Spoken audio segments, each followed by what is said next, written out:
Alright, we're going back to page 93 for just a minute.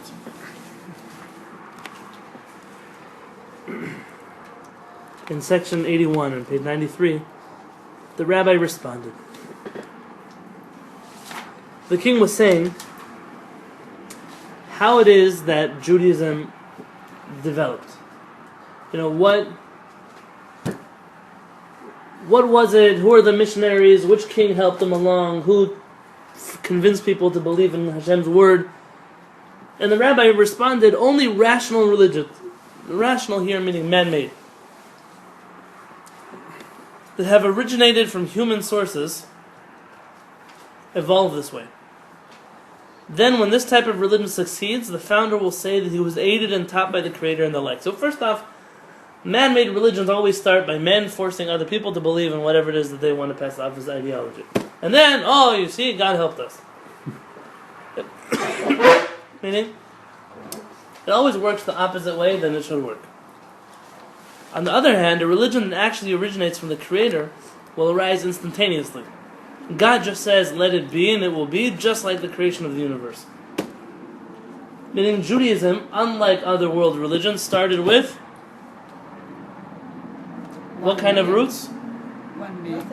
Nothing. Right away, it happened. The Kuzari says, you scared me with your words. Your words astound me. What does that mean? What kind of religion happens overnight? And the Kuzari continues on page 96.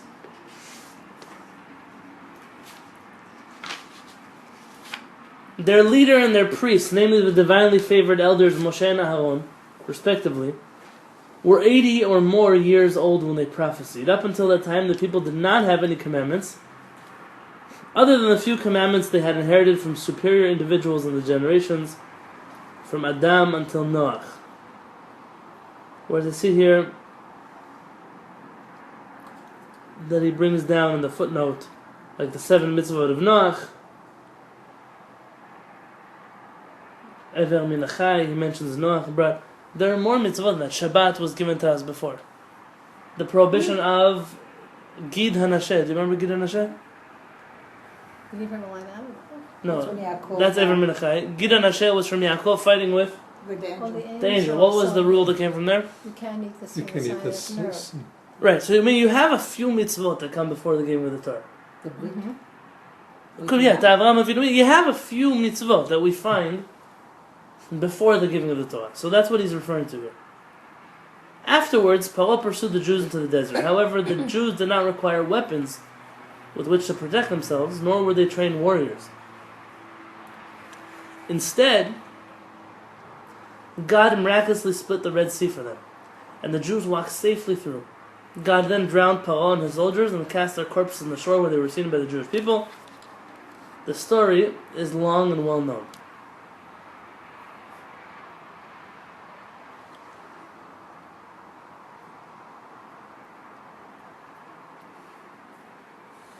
Let's look here at the footnote number 80.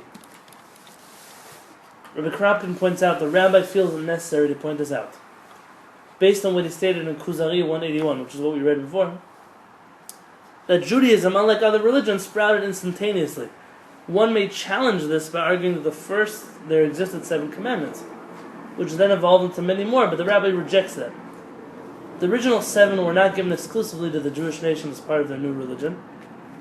Rather, the Noachide laws are binding on all mankind, and were therefore not part of the new Jewish religion. So it would be incorrect to say that the 7 laws evolved to become more later on. What's the question and what's the answer given? What's the question? The question is, how could you say that Judaism just came out of nowhere, when clearly we have commandments already before. Commandments that are before. Yeah. But that's the question. How could you say we're instantaneous when we don't? We have a history of Abraham, Yitzchak, Yaakov, and mitzvot that happened before. But they weren't Jews. They weren't Jews. It's a good point. They were Hebrews.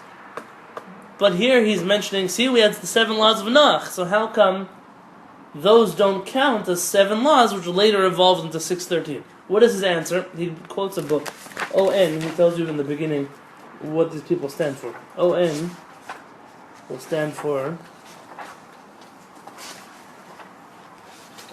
on one side in the beginning of the book,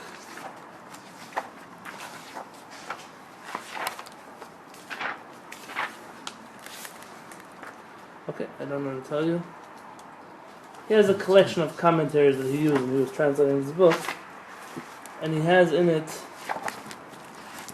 the book somewhere who these sources are. When you see ON, when you see, Where's that the back? could be in the back. Index of Judaic sources. Okay, I want, maybe it's in Rabbi Kraft's introduction.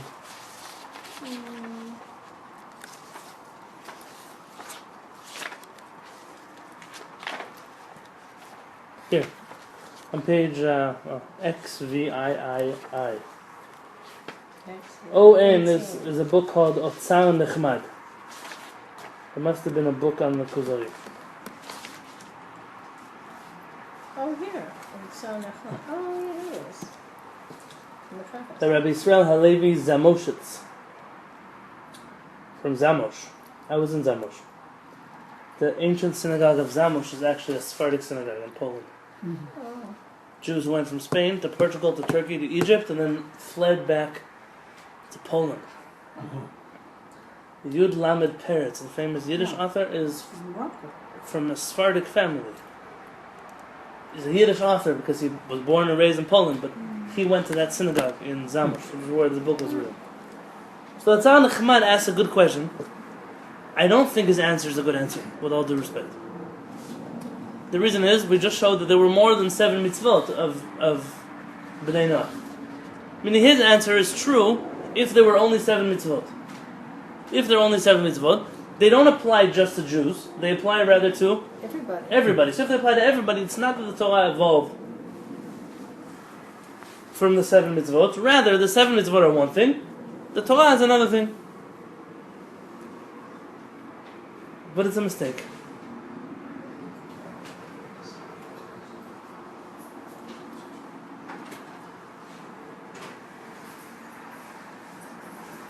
Hello.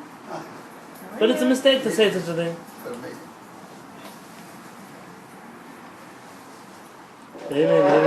Because the 7 mitzvot are not the only mitzvot. We mentioned a mitzvah, Gid HaNasheh. What is Gid HaNasheh? The sciatic nerve? The sciatic nerve, Kind right? of around that area. So the sciatic nerve, the prohibition of eating from the sciatic nerve is a prohibition specifically on who? The Jews. On Jews. The non-Jews don't have a prohibition of eating from the sciatica. So, You're at the word. meaning the rabbi's answer is only good if there were only 7 mitzvot. Shabbat. We're commanded to keep the Shabbat before we come to Egypt. Non-Jews have to keep Shabbat? No. So, the question of, well, your religion evolved from a few mitzvot to 613 mitzvot, and he says, no, the 7 mitzvot that we had are applicable to all mankind, not just to Jews. But what I'm trying to show is that it's not true. There were other mitzvot aside from the 7 mitzvot, and therefore, with all due respect to the Tzal Nechmad, his answer is not a good answer. When did we get them this keeping Shabbat? And I believe in Mara. Where did we get? It was Before we get the Torah. Oh, because they were collecting the manna. Oh, yeah, no, but that was right before, Brit Milah, let's say Brit Milah definitely we got before. Brit Milah is only for Jews. A non-Jew can choose to not have a Brit. I mean, the answer is only good if there were only 7 mitzvot. Abraham was 300. he was commanded to all his household,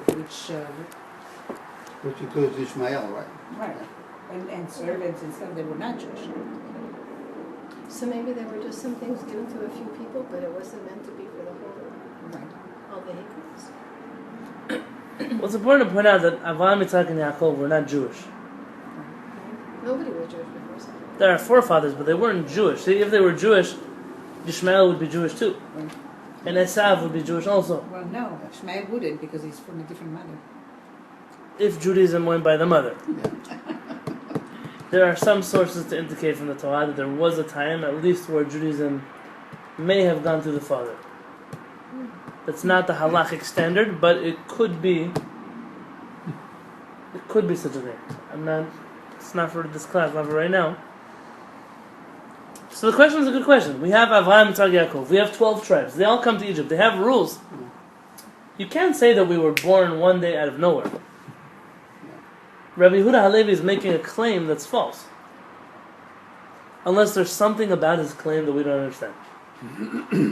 Unless he's coming to teach us something much deeper than the way we look at Jewish history. It wasn't really a religion. There were just a few guidelines that had to be kept. Okay, and we got some more guidelines later on. No, it was a little different. Many more Sinai, guidelines. Many more, and it was. But what happened in Mount Sinai? We got the Torah. But we still call ourselves the children of Abraham, Yitzhak, Yaakov. We're called Yisraelim from... Yeah. So meaning we were not divorced from that No. time period. So But it changes. It's like you have. I agree that we something- changed. Change would mean we evolved. We evolved from being a tribal family, to becoming a nation with laws. At Mount Sinai. But At Mount Sinai, it right. happened precipitously at one moment in time. So what? Well, that's what he's trying to say. It didn't evolve slowly over time. We were a few people, and we had. The rabbi said we governments appeared involved. instantaneously, like when God created the world and said, "Let it be." Vahi-o. So that took so-called 7 days. So this took a couple of days, a few days, and we went from a group of just people with a few. I agree that you can defend the rabbi this way. Okay. I'm trying to hit on a point that we should learn out from what the rabbi said. Some would want to suggest, I'm not familiar with this period of history at all. There's something called the Hammurabi Code. And many people are very, it has so many history similarities books. to the Torah, and da-da-da-da, so it must be the Torah really just picked up on. There are some Jewish philosophers, by the way, that are leaning towards the idea of authentic Jewish philosophers, not fake Jewish philosophers. That it could be that just like the Jews had rules like Gid Hanasheh and Brit Milah, that there were ethical and moral things that came from this Hammurabi Code, the Havdil, the two totally different worlds. And when HaKadosh Baruch Hu gave us the Torah, we just also, those came with us into the Torah. It doesn't have to be that that means the Torah is not true. Rather, the Torah came afterwards, and we It took could be certain that goods the from the world. Hammurabi laws are more similar to the laws of Noah, the 7 laws of Noah. Right, meaning they You want some water? no, I'm okay, it doesn't help. I just a cough. They also evolved from, I mean, some philosophers want to say such a thing. I'm just throwing it out there.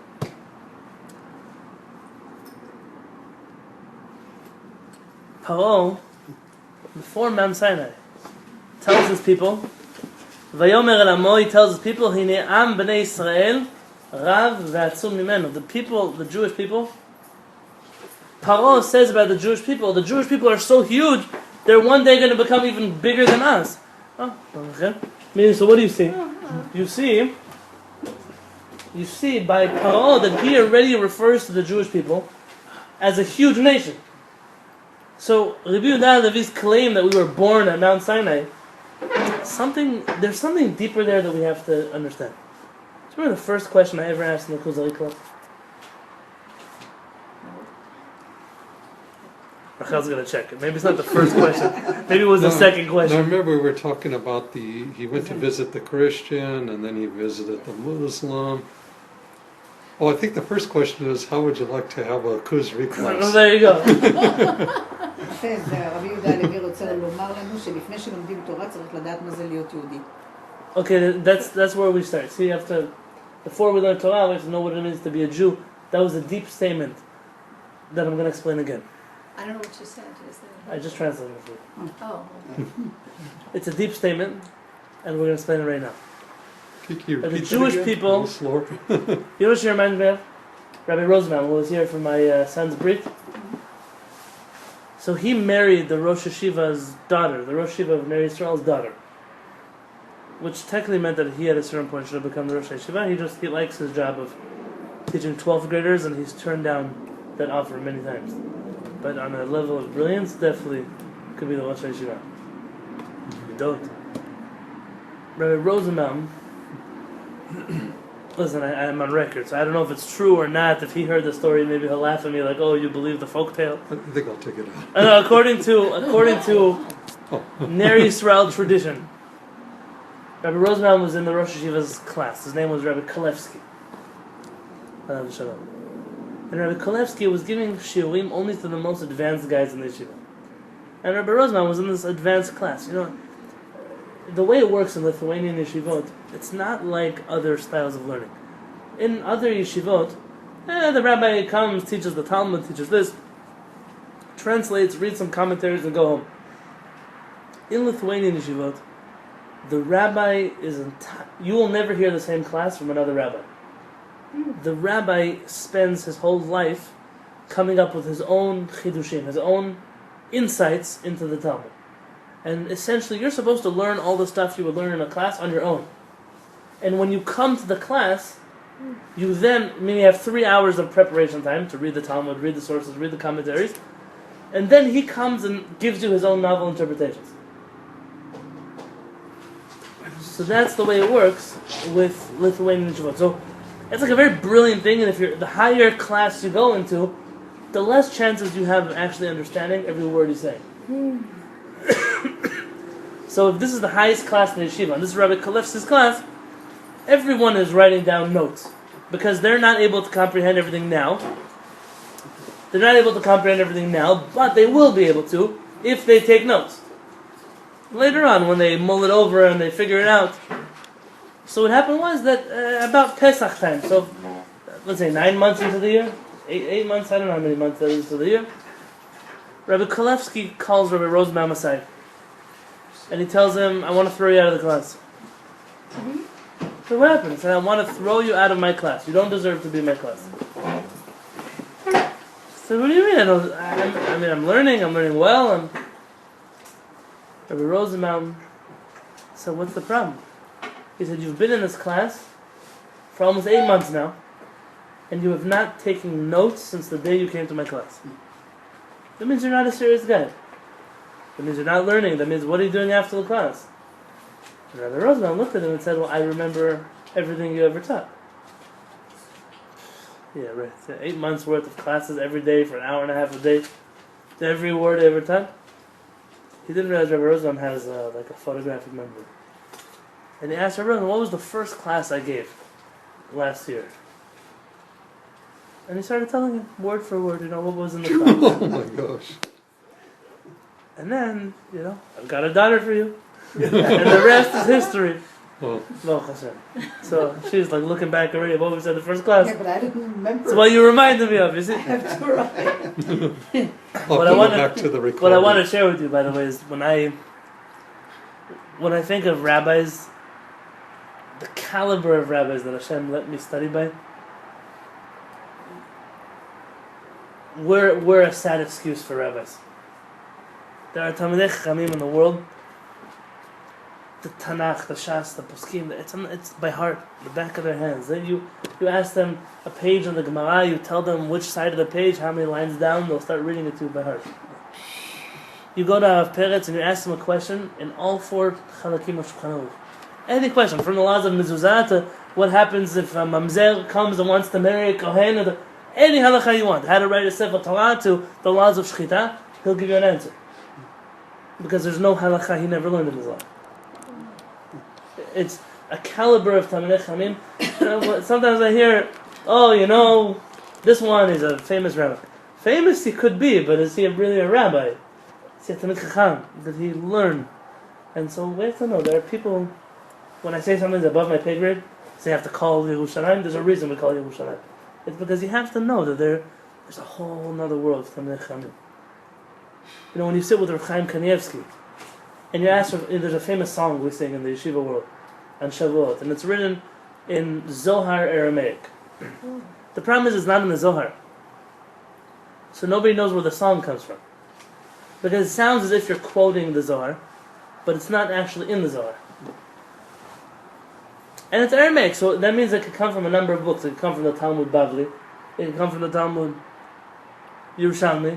That means it could come from any of the Midrashim, from the Sifra, the Sifri, the Tosefta. It could come from a number of books that are in Aramaic. So someone came to Rav Chaim Kanievsky. Where is the song written down? You should know from Rav Chaim Kanievsky. They say there's no bigger baki than him. There was no one who knows that much Torah as Rav Chaim Kanievsky. In breadth, it's like how much Torah he knows. Perhaps, by the way, they claim, and I don't know if it's true, Rav Lichtenstein, who just passed away, was on the same caliber of every book in the world by heart. Amazing. And so Rav Chaim Kanievsky would sit there and he would say, it's not in the Talmud Bavli. It's not in the Talmud Yerushalmi. It's not in the Zohar. It's not in the Zohar Chadash. It's not in the Midrashim. He would think through the books. It doesn't come from the Torah.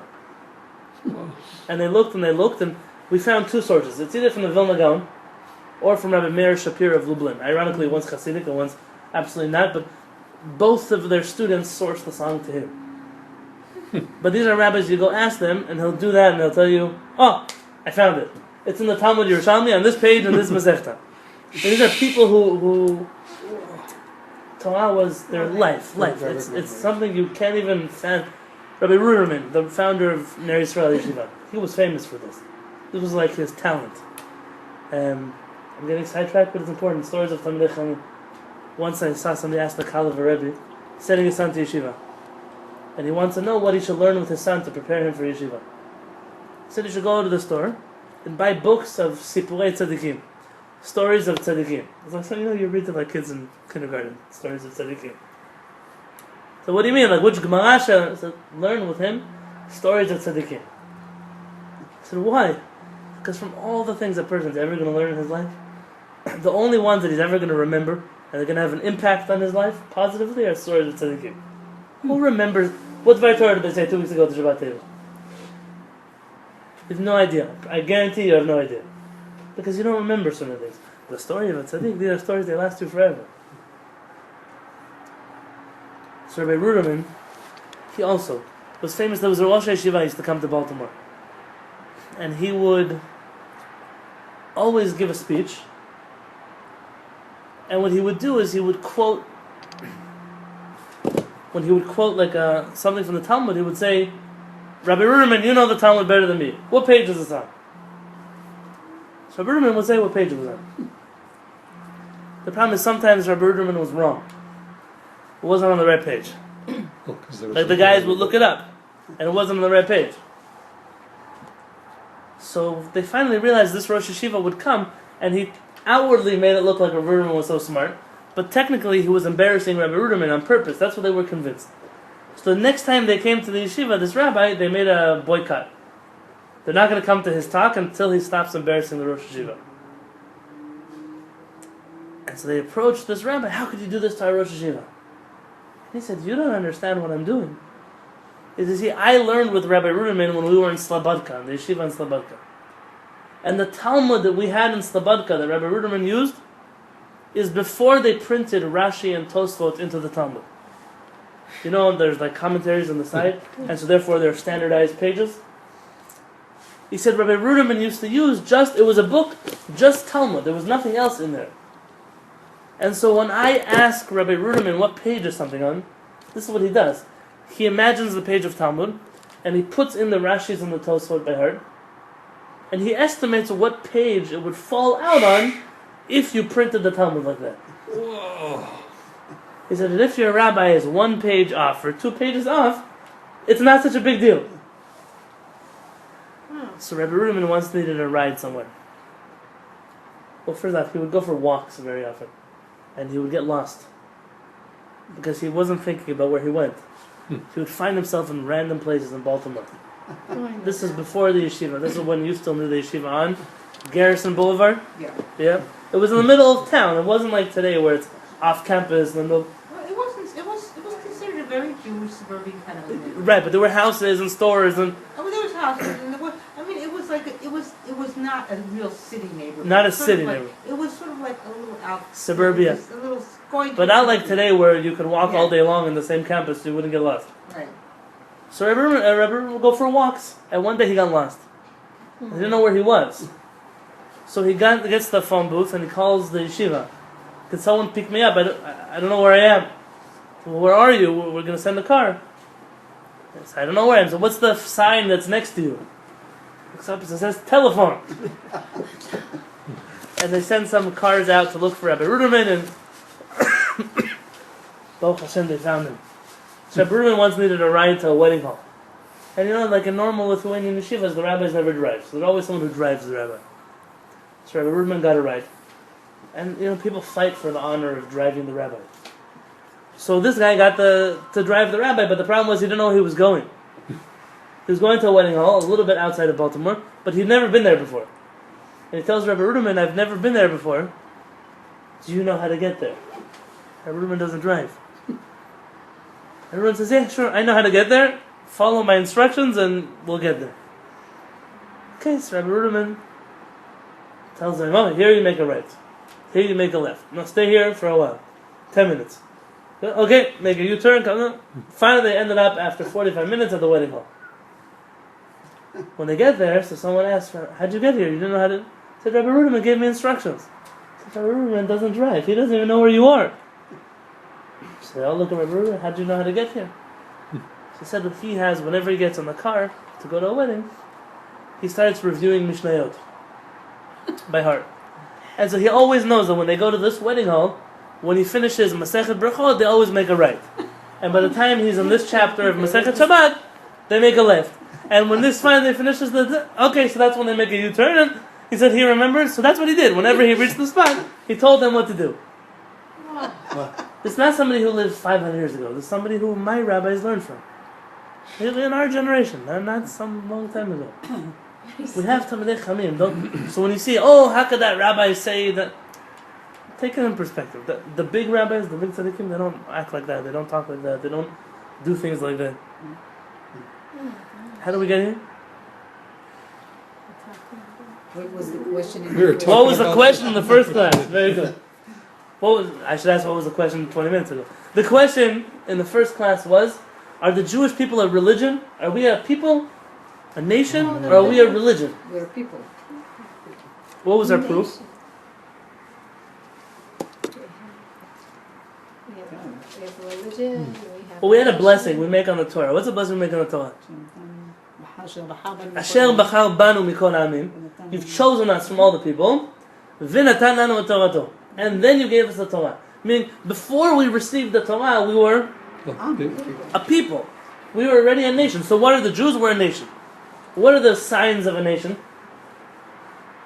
Language. A language, a common language. custom dress.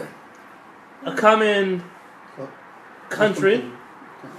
And either customs or religion. Meaning, like what makes someone American? Well, technically citizenship, but before the world of passports and citizenship, someone who lives here, someone who speaks the language, and someone who acts the way, thank God in America. Watch the baseball games. See, that's one way. See, America is a very interesting country. It's one of the few countries, and now there are many countries like that.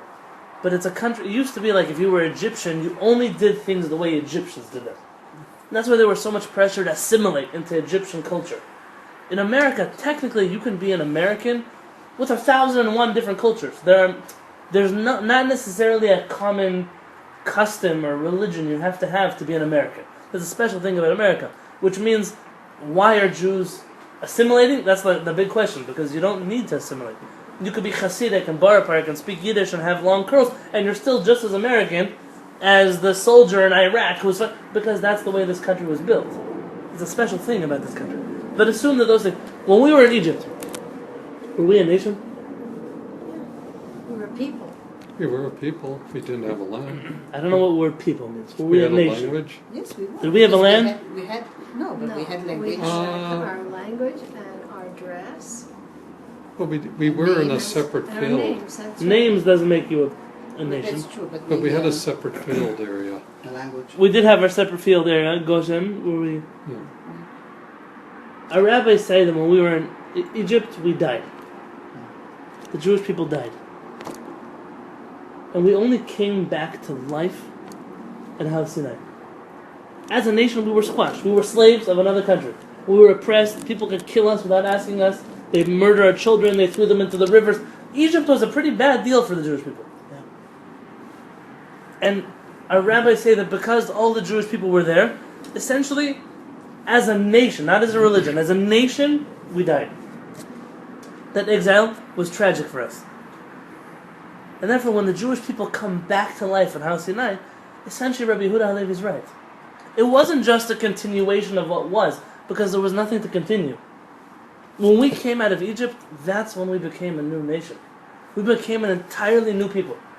And this is the real question. When we came out of Egypt, were we a human race that then became Jewish?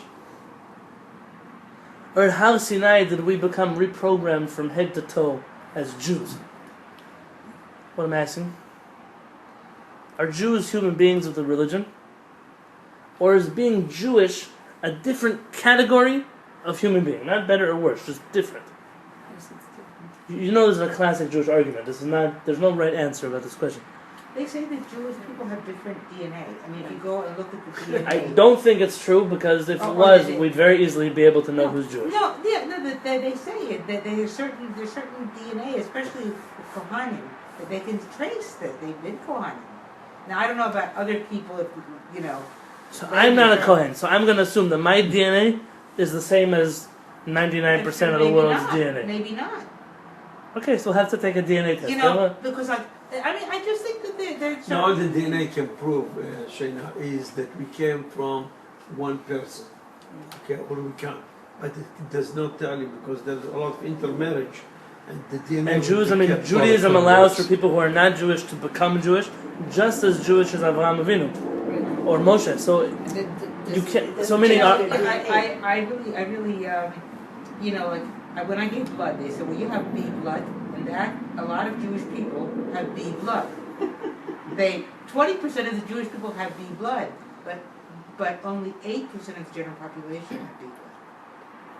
So 20% of the Jews, though, is only 1/5 of our people. So it's a minority of Jews. That still doesn't mean you're Jewish, right?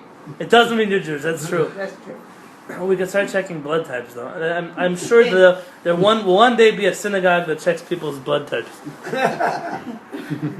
What I'm trying to share with you is Rabbi Yehuda Halevi is right. All those mitzvot that we had beforehand, the Gid Hanasheh, the Brit Milah, the 7 laws, we technically got them again on Mount Sinai. And that's why when we point to the Torah, V'zot HaTorah asher sam Moshe. This is the Torah of Moshe. We refer to the Chumash as the 5 books of Moses. Why not of Moses and Abraham and Yitzchak and Yaakov? Because we got them from Moshe. Moses wrote them? We source our entire Torah, our Musar, our philosophy, our worldview to Moshe Rabbeinu. Yeah, before Egypt, we had some kind of family traditions from Abraham, some that came from Yitzchak, some came from Yaakov, some came from the 12 tribes. But those family traditions in Egypt technically died as a nation. And we were reborn now as a big people, as a huge nation. Went from being 70 souls to almost 3 million people. And at that point, Moshe Rabbeinu instantaneously gave us a Torah. And so he's right, Rabbi Yehuda Halevi. We were born in one moment at Mount Sinai. I want to read to a piece of Rav Kook, and with this I'm going to end up for tonight. And can I have that book, please? I was going to make photocopies. But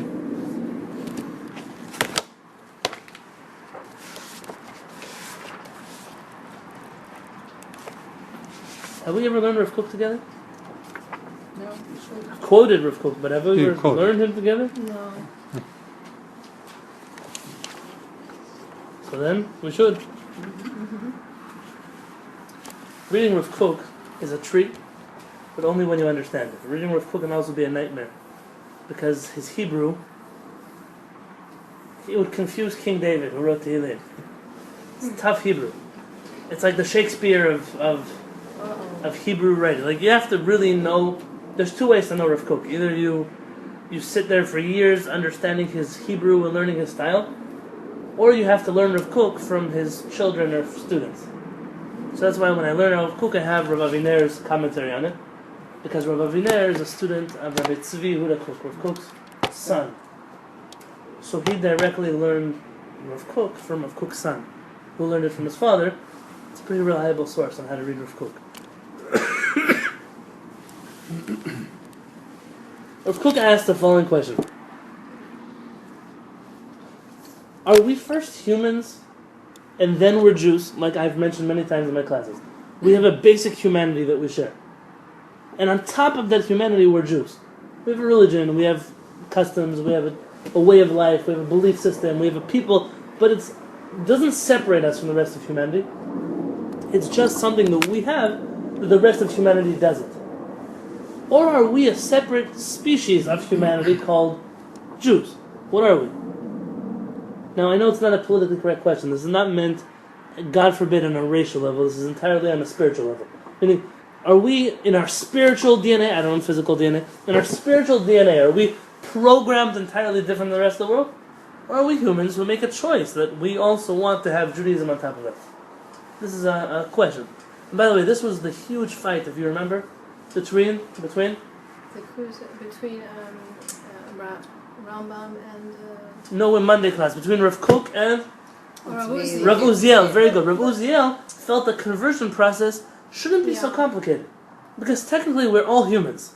And now if somebody wants to convert, so adding Jewish to that program, so you have to learn obviously a lot, you have to know a lot, but that process shouldn't be so difficult. Rav Kook felt, no, you don't understand. We Jews, it's like transforming yourself to a different spiritual world.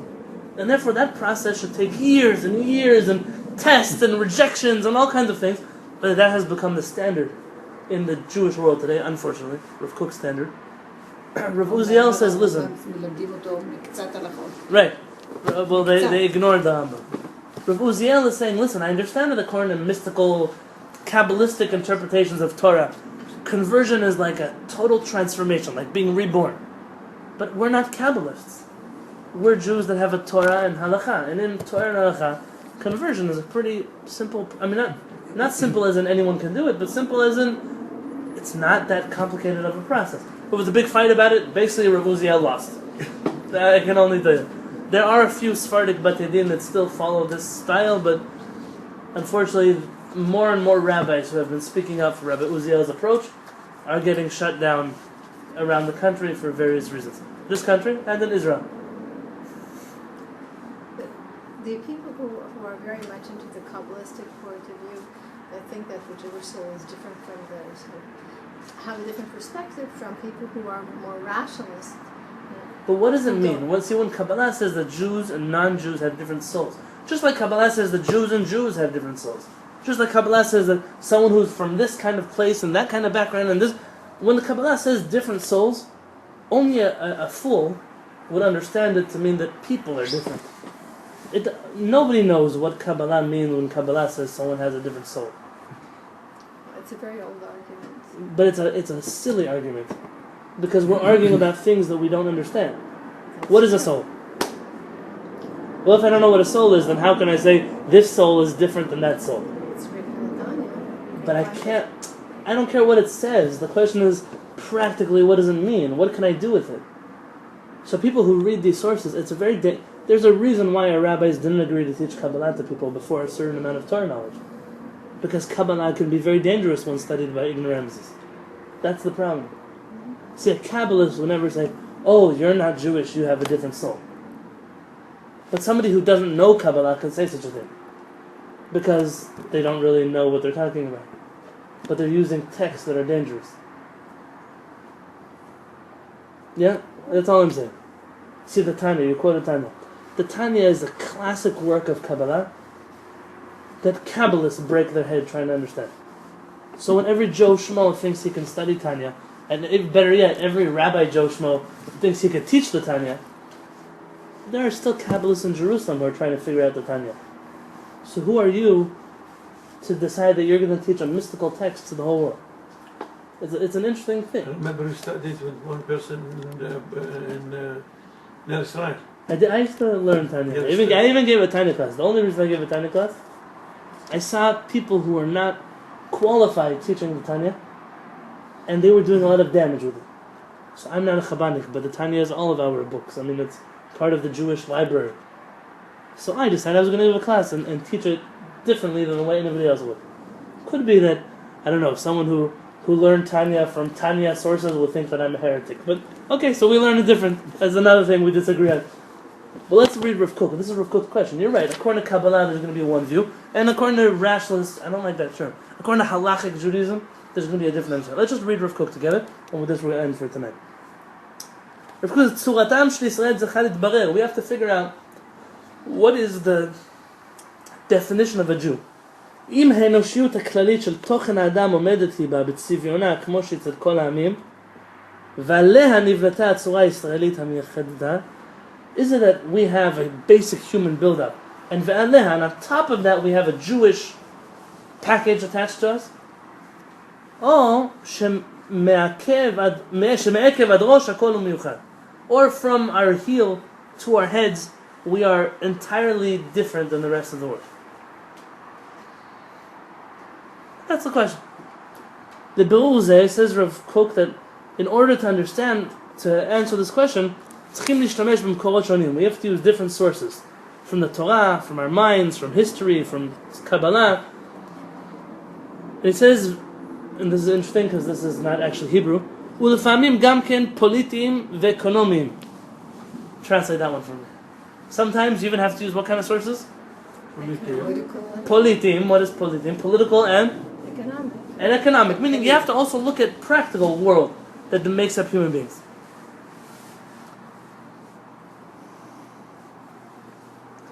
Nira davar, it seems that God's original intention, shemikodem, before God, in the beginning, God's plan was נערך הדבר שצורת האדם תשתלם בכללותה, that humanity would reach a certain level of refinement, ובתור תוספת ויתרון יגלה על האומה המיוחדת רוחה מפואר בהדרת קודש. And then God would say, listen, I'm also going to choose, out of all these beautiful, refined people in the world, a certain nation who on a spiritual level will guide the world. So there was going to be a humanity, and on top of humanity there was going to be like a Jewish backpack that only certain people carried. It's like, you know, when you have soldiers, you have, in every like platoon of soldiers, you have one guy who carries the backpack with the communications. He's the radio guy. Now he's also a soldier, but his job is really to keep everyone in touch with everyone else. Is he a better or worse soldier than other soldiers? Regular soldier. He's a regular soldier. So why does he carry the backpack? Duty. Just his job is different. But does him carrying the backpack and having connection to the base or to whoever he's connecting to, does that make him the best soldier in the unit? No, it just means that his job is to keep everyone connected, so they can do their job. See, that's what the Jewish people's job is. The Jewish people, we're the radio guy. We have to keep the world connected to Hashem. And that doesn't make us better, just that's what we were chosen to do. So that guy can shoot, and this guy can run, and this guy can throw grenades, and I don't know, this guy can be a medic. Everyone has their own job. But our job is the communications. That's what how Hashem planned the world to be. Aval, but then there was a problem. See, Hashem realized that working, I just gave someone a class today, that working with computers is not the same as working with human beings. See, computers do exactly what you want them to do.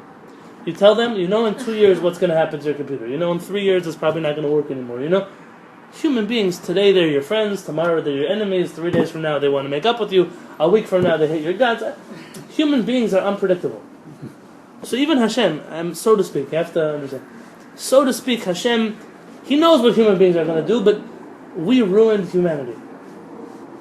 אבל התקלקלו העניינים ורוח האדם שקל כל כך בכלל, the human race reached such a low point over history. You can imagine the times before the Torah. They murdered people, they raped people, they took over towns, children, they're cutting their heads out, crazy things. Well, the world reached a low, it wasn't Gan Eden over here. I mean, it all started with the two brothers killing each other, and then the world very, very quickly digressed. עד שלא היה החל, או עד שלא היה יכול לעשות בסיס לקודש, אלא אם כן יקלקל אותו. The whole, the non-holy, was no longer able to be the base for the holy. You know, why don't you put wine in a silver jug? Or why don't you keep wine in your Kiddush cup all the time? If you keep your wine in a Kiddush cup for too long, what's going to happen to it? The metal will dissolve. It'll go bad. The metal will cause the wine to go bad. Yeah. But it's such a nice thing, the metal. You're right, but sometimes certain things, when you put them in something else, not only do they not do a good job of holding them, but they actually, they ruin them. Degrade. They ruin them, which is why you keep wine in wood. Because wood gives the wine a good flavor. Oh, but it's not as respectable as silver. Okay, but silver doesn't do the job. See, the secular world, the chol, the non-holy, was supposed to hold the holy as a vessel. But when that non-holy became so corrupt, not only would it never be able to hold the holy, but rather it would also, it would ruin the holy. It would ruin it. והוכחה גלות מצרים לבוא בתור כור הברזל. And Egypt became a necessary process for the Jewish people to go through. It was like Kura Barzel, how do I translate it?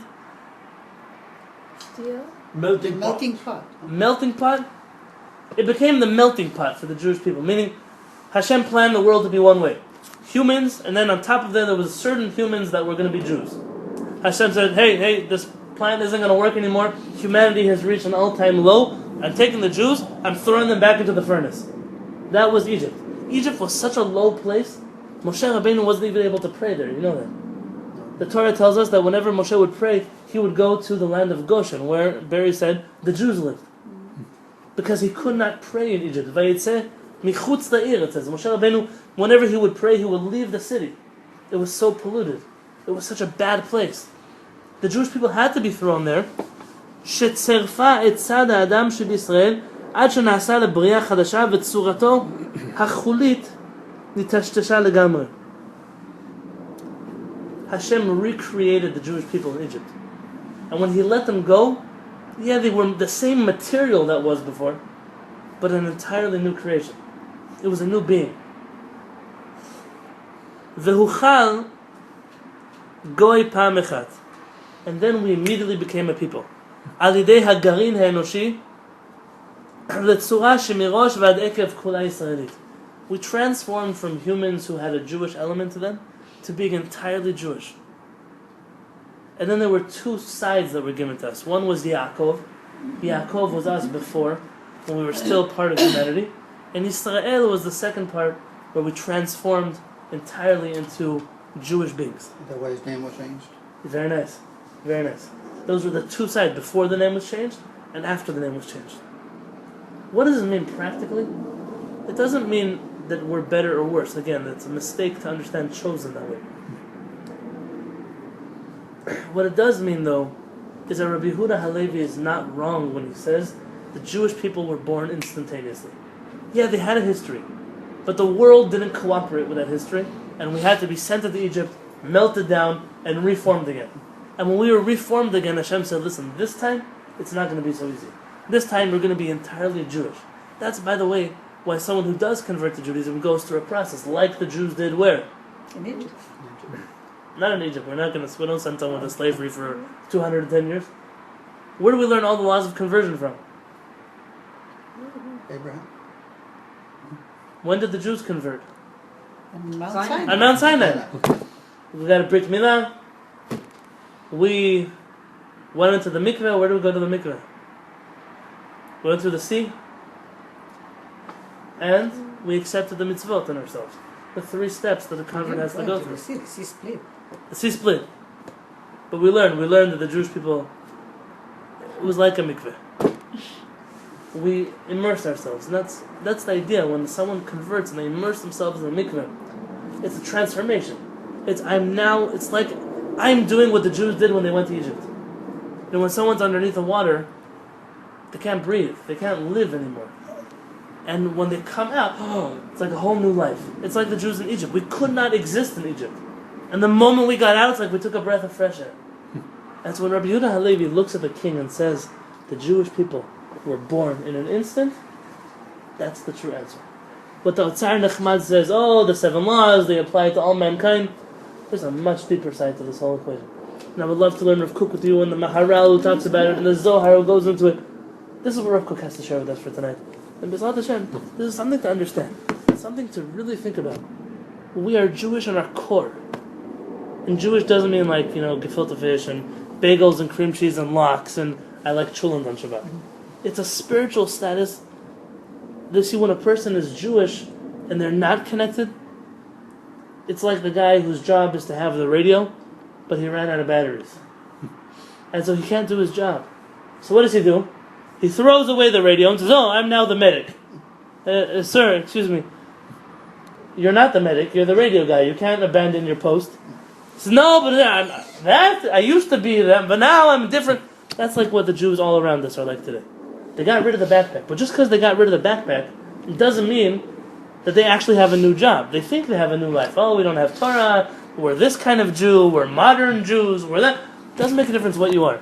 You will forever be eternally unhappy so long as you're not doing your job. And your job is to be the radio guy. And B'ezrat Hashem, that's why we believe that you can't just go back to, I just want to be a human like everyone else. There were some philosophers that way. So let's get rid of all religions, we'll all go back to being humans. We are already humans. We are all part of the human race. But if you get rid of your backpack, you're guilty of two things. One is you'll never be happy because you're not doing your job. And the second is you're guilty of abandoning your post. And that is a lifetime in a military prison. You could be put to death for such a thing. That's a big deal. And we want to make sure that the Jews around the world never ever throw away their backpacks because they'll never be happy that way. And we want to make sure that we take care of them, make sure that they take their backpacks. And anybody who wants to join the team and be a communicator, there's a process, there's training that has to go through. But the Jewish people have always welcomed and will always welcome, like on Shavuot, just like we went through on Mount Sinai.